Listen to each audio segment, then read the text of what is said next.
Humanity is broken. Humanity is fractured. Things like violence, things like self-harm, things like suicide, all those kinds of things are as a result,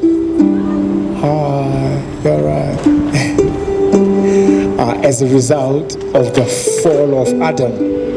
That's why you see these things happening. That's why you see these things happening.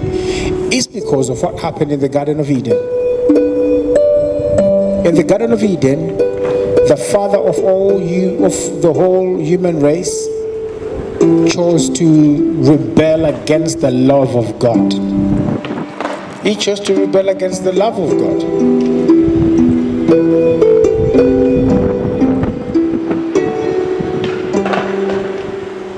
You know?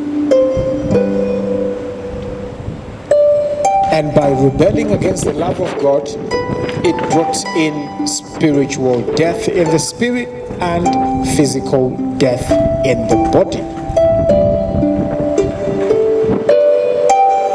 That's what happened.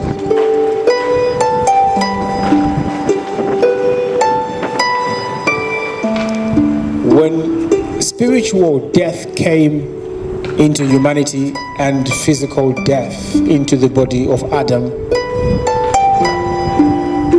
it was inherited by the whole human race.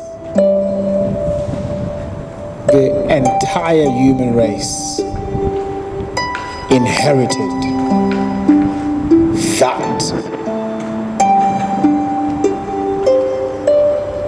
Inherited that.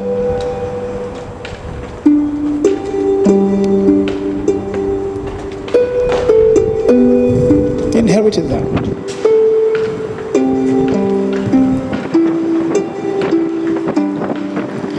You were never meant to go through the things that you go through. Things like depression, suicide, all of that, them kind of things. You were never meant for that. These things do happen because of the sin of Adam. Everyone was in Adam when Adam sinned against God. So you inherited that. It doesn't matter who you are. It doesn't matter where you come from. It doesn't at all. It doesn't. The sin of Adam has affected the entire human race. The sin of Adam has affected the entire human race.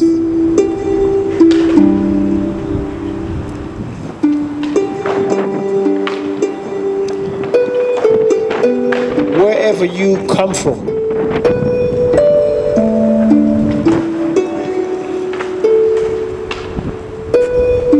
that place or that family or those people came from Adam. Comes from Adam. You might be white, you might be black, you might be Asian, it doesn't matter. You're a son of Adam. You come from Adam. So you share the traits of Adam. And one of Adam's traits is the guilt of sin. When Adam sinned against God, the guilt of sin came, and came straight away. Men began to feel condemned. Adam began to feel guilty. That's why Adam hid from God's presence. And that's why you're hiding from God's presence as well. You know? That's why you're hiding from God's presence. People don't want to talk about religion because they don't want to confront that thing called conscience. People don't want to talk about the faith because they don't want to address the issue of sin. People don't want to talk about Jesus Christ because they come face to face with the cross. The cross of Jesus was meant for you and me. Actually, it should have been you and me on that cross. That's God's punishment for sin. God is holy. God cannot and does not tolerate sin. He doesn't. He doesn't. He doesn't tolerate sin at all. So when men sinned against the love of God, men became a sinner.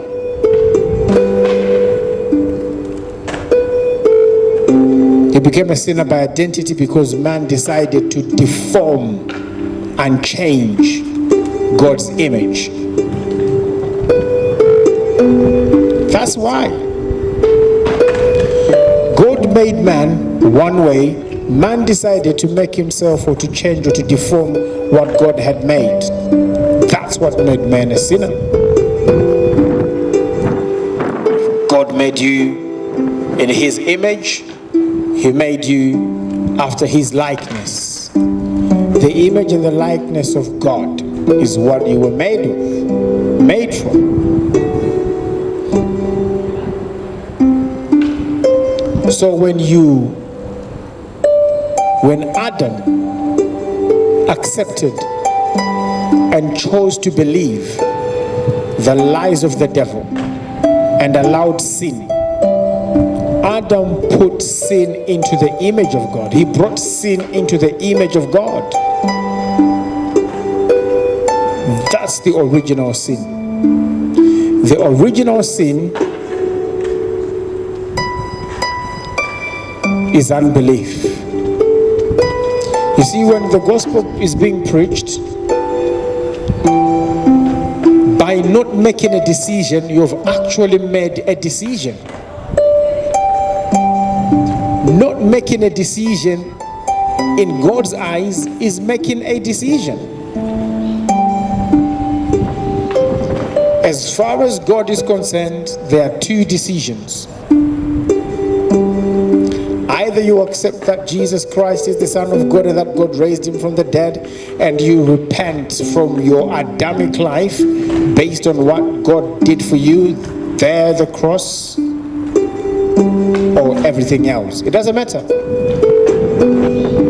Whether you say that you're looking to, you need more time, you've made your decision. We all give different kinds of excuses. We all, whatever excuse you've given, in God's eyes, as long as you've not come to the saving knowledge of Jesus Christ, you've made a decision.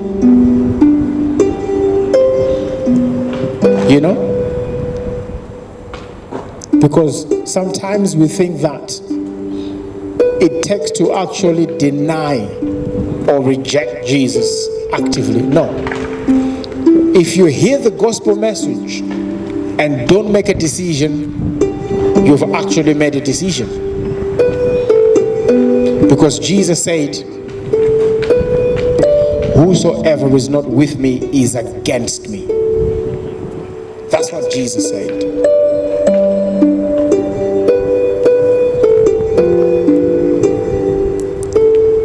He said, whosoever is not with me is against me.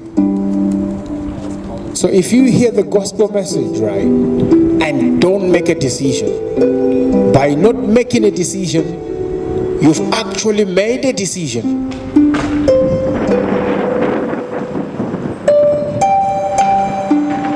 If you say you want to remain neutral, there's no sitting on the fence. There's no neutral. As far as God's concerned, either you're born again or you're not. By not making a decision when you hear the gospel, in God's eyes, you've actually made a decision.